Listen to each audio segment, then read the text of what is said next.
વિદ્યાર્થીઓ, આજે આપણે ચોથા ચેપ્ટરની થિયરી નંબર 7 એમ્પિયરનો સર્કિટલનો નિયમ જોવાનો છે.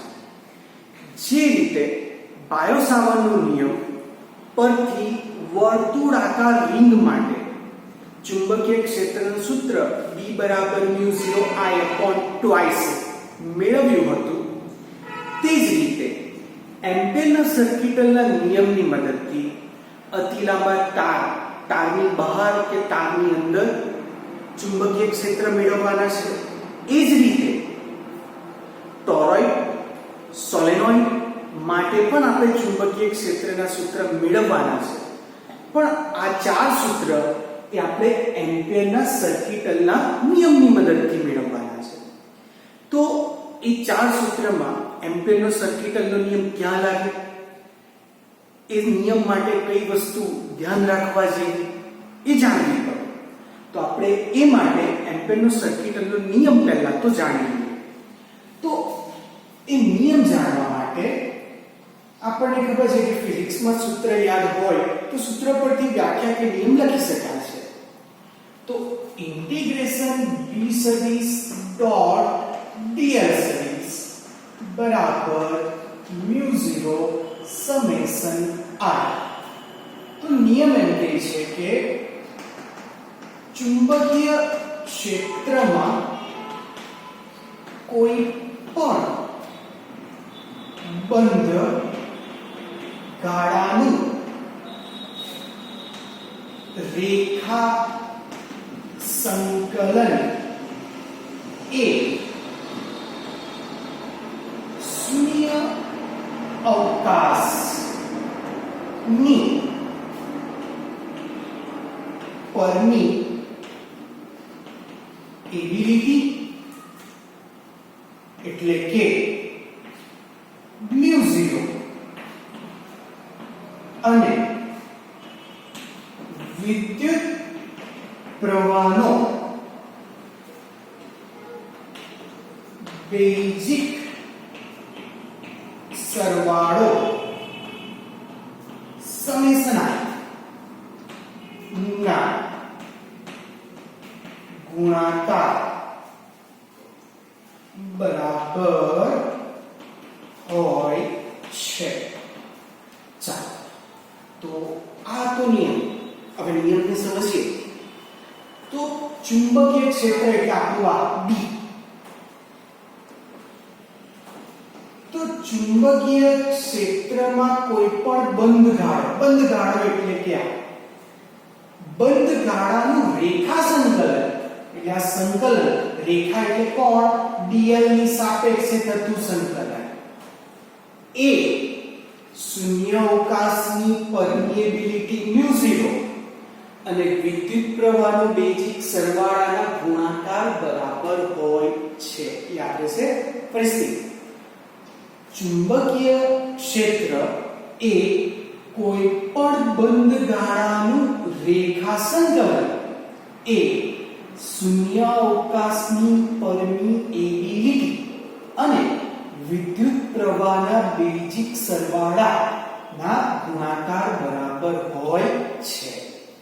હવે આપણને એમ કીધું છે કે બંધ ગાળો. હવે બંધ ગાળો કયો લેવાનો? તો એ બંધ ગાળા માટે હું અહીંયા નમૂના તરીકે હું આ એક વાહક તાર લઉં છું. બરાબર? 1 2 3 4 5 6 7 લીધા છે. હવે આ 7 માં આ બંધ ગાળો છે. બંધ ગાળામાં આ જે દિશા છે એ ચુંબકીય ક્ષેત્રની દિશા છે.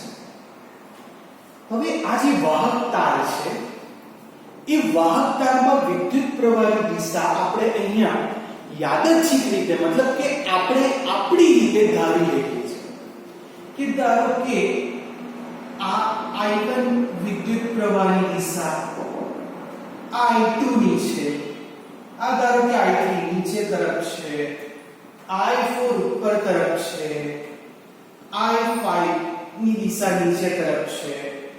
તે જ રીતે I6 ની દિશા પણ ધારો કે નીચે જ છે, અને I7 ની ઉપર તરફ છે.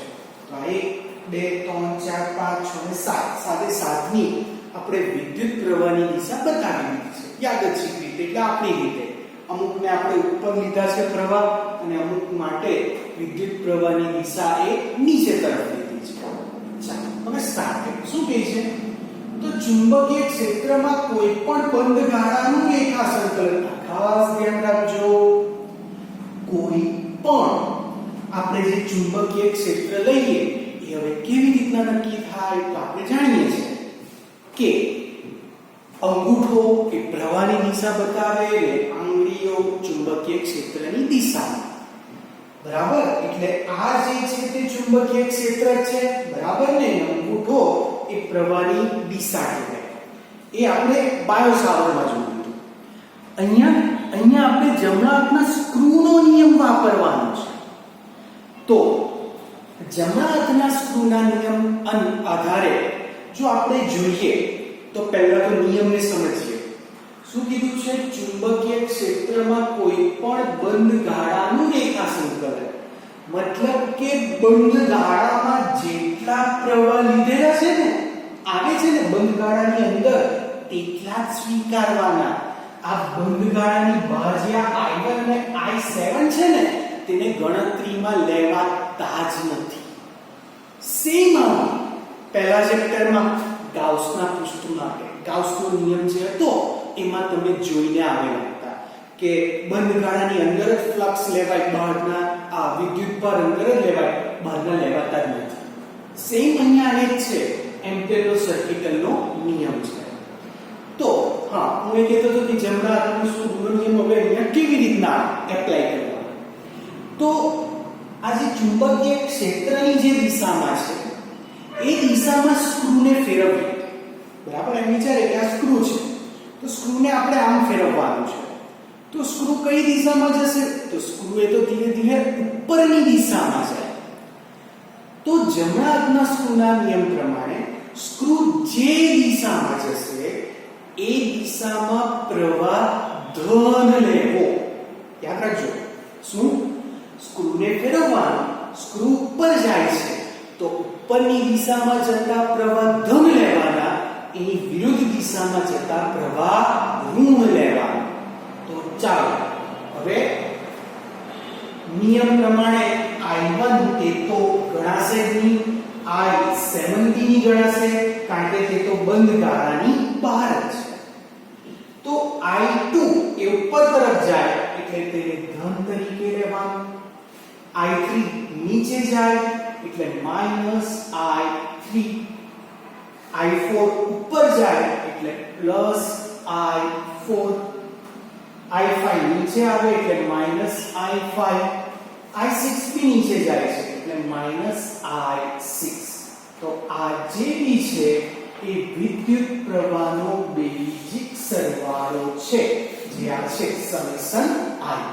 બેઝિક સરવાળો એટલે તમને ખબર જ છે કે સરવાળામાં પ્લસ p આવે માઈનસ p આવે છે, અને આપણે નોર્મલી બેઝિક સરવાળો કહેતા છે. બરાબર? હવે આ તો એમ્પીયરનો સર્કિટલનો નિયમ તો આપણે સમજી ગયા.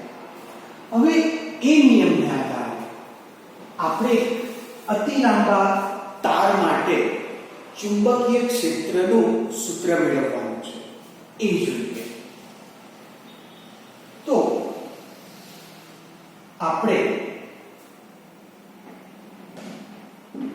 અતિ લાંબા તાર માટે ચુંબકીય ક્ષેત્ર શોધીએ. અતિ લાંબા તાર માટે જે ચુંબકીય ક્ષેત્ર શોધવાનું, તેના પાછા બે ભાગ પડે. તેમાંનો આપણે અત્યારે પહેલો ભાગ જોઈએ છે, જે તારની બહારના માટેનો છે. હવે આ જે અતિ લાંબો જે તાર છે, એ તારની બહાર જો આપણે ચુંબકીય ક્ષેત્ર શોધવું હોય તો હું એક વાહક તાર લઉં છું. એ જે વાહક તાર છે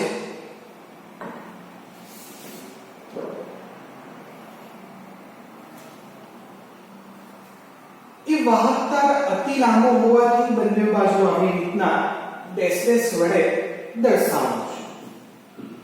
હવે આ જે છે તારનું કેન્દ્ર છે, એટલે કે કેન્દ્રમાંથી એક અક્ષ પસાર થાય છે. આ જે તાર છે એની ત્રિજ્યા ધારો કે a જેટલી છે. તારની ત્રિજ્યા a જેટલી છે. આ તારનું કેન્દ્ર છે. તો આપણે તારના કેન્દ્રથી સ્મોલ r જેટલા અંતરે બિંદુ p આગળ આપણે ચુંબકીય ક્ષેત્ર શોધવા જઈ રહ્યા છે. તો આ તારનું બિંદુ, આ એક બીજું બિંદુ આવું હતું, હું o ડેશ લેવું ને અહીંયા o ડબલ ડેશ. તો o ડેશ થી પણ r જેટલા જ અંતરે બિંદુ q આગળ, o ડબલ ડેશ થી પણ r જેટલા જ અંતરે બિંદુ r આગળ ચુંબકીય ક્ષેત્ર કેવું હશે? તો p આગળ જેટલું હશે તેટલું જ હશે. કેમ? તો આપણે જોઈએ છે કે એમ્પીયરનો જે સર્કિટલનો નિયમ આમાં એપ્લાય તો કરવાનો છે, પણ આપણે આગળ ચુંબકીય ક્ષેત્રમાં એવું જોઈને આપેલા છે કે ત્રિજ્યા ઉપર આધારિત છે. તો કેન્દ્ર o, o ડેશ અને o ડબલ ડેશ બિંદુ p, q અને r એ સરખા અંતરે આવેલું છે. એટલે p આગળ જેટલું ચુંબકીય ક્ષેત્ર હશે એટલું જ q અને r આગળ હશે, કારણ કે એ ત્રણે r જેટલા જ સરખા અંતરે આવેલા છે. હવે આ જે તાર છે એ તારમાંથી ધારો કે I જેટલો વિદ્યુત પ્રવાહ પસાર થાય છે. બરાબર? તો આ જે તાર છે જેમાંથી I જેટલો વિદ્યુત પ્રવાહ પસાર થાય છે, હવે હું કેન્દ્રથી આ જે r ત્રિજ્યાનો આ એક ભાગ સ્વીકારું છું, એક વર્તુળાકાર છે, જેમાંનો આ એક સૂક્ષ્મ ખંડ છે ds. જેની દિશામાં સ્પર્શક દોરતા એ આપણને વિદ્યુત પ્રવાહ ધારિત ખંડની આપણને દિશા મળશે. તો હવે એમ્પિયર ના સર્કિટલના નિયમ અનુસાર ઇન્ટિગ્રેશન v સદિશ ડોટ dl સદિશ બરાબર મ્યુ 0 સમેશન I લખાશે. માટે આપણને ખબર છે કે ડોટ પ્રોડક્ટ કાઢીએ તો શું આવે? cos θ આવે બરાબર મ્યુ 0 સમેશન I એટલે વિદ્યુત પ્રવાહનો બેઝિક સરવાળો. અહીંયા વિદ્યુત પ્રવાહ 7 હતા એટલે સમેશન I બરાબર આપણે I2 I3 કરીને I6 સુધી ગયેલા હતા, પણ આકૃતિમાં તો વિદ્યુત પ્રવાહ એક જ છે એટલે સમેશન I ની જગ્યા આપણે અહીંયા I જ લખશું. ચાલો, તો b dl બરાબર મ્યુ 0 I. હવે અહીં b સદિશ અને dl સદિશ એ બંને એક જ દિશામાં છે એટલે θ બરાબર 0 ડિગ્રી છે, અને જો θ બરાબર 0 ડિગ્રી હોય તો cos 0 ની વેલ્યુ 1. તો માટે હું અહીંયા b ને બહાર કાઢી દઉં અને ઇન્ટિગ્રેશનમાં રહેશે ફક્ત dl is equal to mu 0 I. તો માટે b કૌંસ રહેવા દઈએ mu 0 I, કારણ કે કૌંસમાં ઇન્ટિગ્રેશન dl નો હવે આપણે મીનિંગ સમજવો પડશે. તો આ dl આવો એક સૂક્ષ્મ ખંડ છે. આવા તો અહીંયા ઘણા બધા એવા સૂક્ષ્મ ખંડ છે. તો આ બધા સૂક્ષ્મ ખંડનો સરવાળો કરીએ તો ઇન્ટિગ્રેશન dl થાય, ને આ બધા સૂક્ષ્મ ખંડને ભેગા કરીએ તો એક રિંગ બને. મતલબ કે આ રિંગનું પરિઘ કહેવાય. તો અહીંયા રિંગનો પરિઘ કેટલો? તો 2 પાઈ r છે. પરિઘનું સૂત્ર આપણને ખબર જ છે 2 પાઈ r આવે. અને આ જે વર્તુળ રચાયો એની ત્રિજ્યા r હોવાથી આપણે અહીંયા r લખ્યો છે. તો માટે b બરાબર μ0 I upon 2 પાઈ r. આ સૂત્ર થઈ ગયું છે એ તારની બહાર માટે ચુંબકીય ક્ષેત્રનું સૂત્ર. બરાબર. ફરીથી એક વખત જરા જોઈ લઈએ કે I અતિ લાંબો તાર છે જેમાંથી I જેટલો વિદ્યુત પ્રવાહ પસાર થાય છે. આ તારની ત્રિજ્યા a જેટલી છે. તારના કેન્દ્રથી r જેટલા અંતરે બિંદુ P આગળ આપણે ચુંબકીય ક્ષેત્ર શોધવું છે. તો તારની ઉપરની સપાટી o' અને નીચેની સપાટી o' થી પણ r જેટલા અંતરે બિંદુ Q અને R આવેલા છે. તો r જેટલા અંતરે બિંદુ P, Q અને R એ સમાન અંતરે r જેટલા જ અંતરે આવેલા છે. એટલે P આગળ જેટલું ચુંબકીય ક્ષેત્ર મળશે એટલું જ ચુંબકીય ક્ષેત્ર Q અને R આગળ પણ મળશે. બરાબર. તો હવે એમ્પીયરનો સર્કિટલનો નિયમ એપ્લાય કરીએ તો ડોટ પાડો તો cos અહીંયા b અને dl તમને એક જ દિશામાં હોવાથી θ 0 ડિગ્રી એટલે 1 cos 0 ની વેલ્યુ 1 b બહાર નીકળે અચળ ઇન્ટિગ્રેશન dl. તો આવા જે સૂક્ષ્મકણ છે તે બધા ભેગા કરીએ તો એ શું બને આનો પરિઘ બને. તો ઇન્ટિગ્રેશન dl ની જગ્યાએ લખાય 2 પાઈ r. તો માટે b બરાબર μ0 I upon 2 પાઈ r લખાશે. તો આ હતું તારની બહાર ના માટે ચુંબકીય ક્ષેત્રનું સૂત્ર. હું લખી રાખું છું પાછળથી આપણને આલેખમાં કામ પડવાનું છે.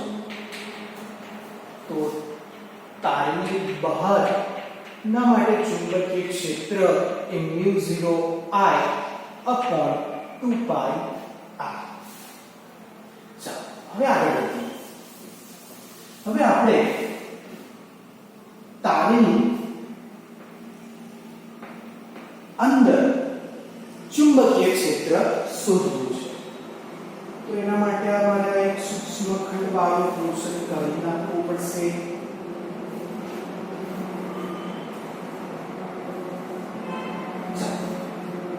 આપણો સિમ્પલ તાર જે હતો એ થઈ ગયો છે. હવે આ જે તાર છે એમાંથી તો I જેટલો વિદ્યુત પ્રવાહ વહેતો હતો અને I જેટલાને કારણે આપણે બિંદુ P આગળ ચુંબકીય ક્ષેત્ર શોધેલું. પણ હવે તો એમ કહે છે કે તારની અંદર શોધવાનું. તો તારની અંદર હું આ એક ભાગ વિચાર. બરાબર. તારની અંદર જ કહેવાય ને જેની ત્રિજ્યા એ ધારો કે r' છે. તો આ બિંદુ P આગળ હવે ચુંબકીય ક્ષેત્ર શોધવું છે. હવે એક સવાલ એ ઉભો થાય કે I જેટલો પહેલા કિસ્સામાં બહાર માટે કે I જેટલો વિદ્યુત પ્રવાહ એ તો આખા તારમાંથી I જેટલો પ્રવાહ વહેતો હતો તેને કારણે આપણે બહાર ચુંબકીય ક્ષેત્ર મેળવ્યું. પણ હવે આકૃતિમાં જોજો. આકૃતિમાં આટલો જ ભાગ છે. બરાબર. હવે આના સિવાયનો આ ભાગ તો બાકી રહેવાનો. મતલબ કે આટલો જે ગોળ ભાગ છે એમાં I જેટલો પ્રવાહ વહેતો નથી. એનાથી ઓછો વહેતો છે. તો એ ઓછો કેટલો વહે એ જાણવું પડે આપણે. તો જ્યારે ક્ષેત્રફળ પાઈ a સ્ક્વેર હતું ત્યારે તારમાંથી I જેટલો પ્રવાહ વહેતો હતો. બરાબર ને. ત્રિજ્યા a જેટલી હોય તો ત્યારે આખામાંથી વહેતો પ્રવાહ a જેટલો છે. હવે ત્રિજ્યા પાઈ r' સ્ક્વેર થઈ તો ત્યારે તેમાંથી વહેતો પ્રવાહ ધારો કે I' છે. તો માટે પાઈ a સ્ક્વેર ના છેદમાં પાઈ r' નો સ્ક્વેર બરાબર I ના છેદમાં I'. તો આમ પાઈ કેન્સલ. તો આમ આપણને પ્રવાહ I' બરાબર કેટલો મળશે? તો r' નો સ્ક્વેર I છેદમાં a સ્ક્વેર. તો આ થઈ ગયો I' એટલે એટલે કે આટલા ભાગમાંથી વહેતો પ્રવાહ. ચાલો તો ફરીથી હું ડોટ કરું તો b dl cos theta લખાય is equal to mu 0. હવે સમેશન I ની જગ્યાએ શું? તો સમેશન I ની જગ્યાએ આપણે આ જે પ્રવાહ શોધ્યો એ આવશે. તો એ છે r ડેશ નો વર્ગ I ના છેદમાં a સ્ક્વેર. તો માટે b બહાર નીકળે, ઇન્ટિગ્રેશન dl અને cos થીટા માં થીટા ની વેલ્યુ 0 છે કારણ કે b અને dl બંને એક જ દિશામાં છે એટલા માટે. તો is equal to mu 0 r dash નો વર્ગ I ના છેદમાં a સ્ક્વેર માટે b. ચાલો ઇન્ટિગ્રેશન dl. હવે આવા જે આ સૂક્ષ્મ ખંડ છે કે બધા ઘણા છે, બધાનો સરવાળો કરીએ તો એ પરિઘ બતાવે. તો એ પરિઘ એટલે ત્રિજ્યા એ r ડેશ હોવાથી પરિઘ 2 પાઈ r ડેશ થશે બરાબર mu 0 r ડેશ નો વર્ગ I ના છેદમાં a સ્ક્વેર. તો આ કેન્સલ થશે.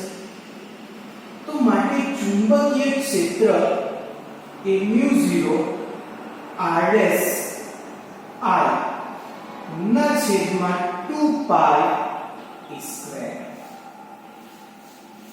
ચાલો તો આ જે થયું એ તારની અંદરનું આપણને ચુંબકીય ક્ષેત્ર મળ્યું છે. ઉપર લખી લો તો તારની અંદર ચુંબકીય ક્ષેત્ર એ mu 0 r ડેશ I છેદમાં 2 પાઈ a સ્ક્વેર છે. ચાલો આપણે હવે આગળ પોઈન્ટ ઉપર જઈએ છીએ. તો હું એમ કહું કે આ જે તારની બહાર જે હતું એ ચુંબકીય ક્ષેત્ર એ ત્રિજ્યાના વ્યસ્ત પ્રમાણમાં છે, જ્યારે તારની અંદરનો ભાગ લે જેનું ચુંબકીય ક્ષેત્ર એ ત્રિજ્યાના સમપ્રમાણમાં છે. હવે હું જો ચુંબકીય ક્ષેત્ર વિરુદ્ધ ત્રિજ્યાનો આલેખ દોરું તો આલેખ પહેલા મને કંઈક આવું